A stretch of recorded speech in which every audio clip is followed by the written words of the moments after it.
Nothing bad happened this year, and that's the part that nobody warns you about. You stay busy, you stay tired, and one day you realize that the entire year left without you.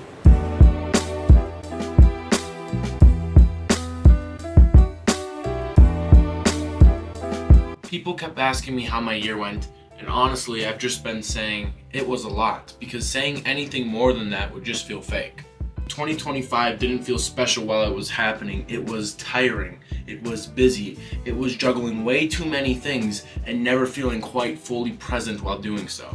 Between work, graduation, and trying to build all of these projects without actually knowing if they'll pay off or not, was a pressure going into the year I didn't know if I was able to handle. And somewhere in the middle of all of that, I went to Japan, and it didn't change my life in the way that movies depict. It did, however, teach me how to slow down and notice a few more things. Never before in my life did I notice how intentional everything there felt. I noticed all of these people who weren't rushing but weren't wasting time either. It felt like discipline was more normal there, not just an aesthetic or something performative, but something just expected. It made me realize how much of my own life runs on motivation, and that ultimately, motivation is just unreliable. I didn't realize how much adrenaline I was actually relying on.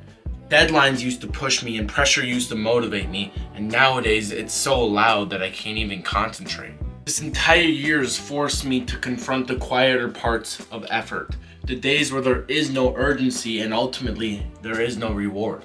No clear signal that I'm even doing the right thing, just faithful repetition over and over and over. And what I'm starting to understand is that's where all the real work is done anyways. I also learned how easy it is to confuse being busy with actual progress. There's been so many days that I felt completely exhausted, but in actuality, I haven't even really accomplished anything. And other days, I did make progress and probably burned myself out quicker because I always thought that it wasn't enough. That kind of disconnect will mess with you.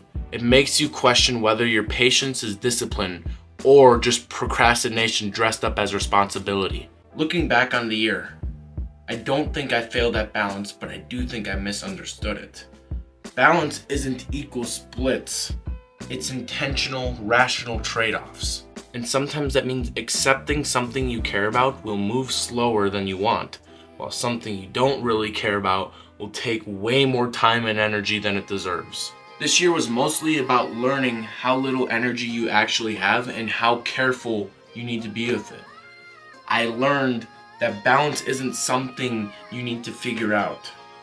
You just have to decide what you're willing to neglect and live with the consequences. Some days it was rest, some days it was progress, and unfortunately, some days it was both. For the first time in my life, I'm starting the next year without that exciting fresh start that everybody always talks about. Not because I'm negative, but because I'm more realistic now. I understand how hard it's going to be for me to keep going.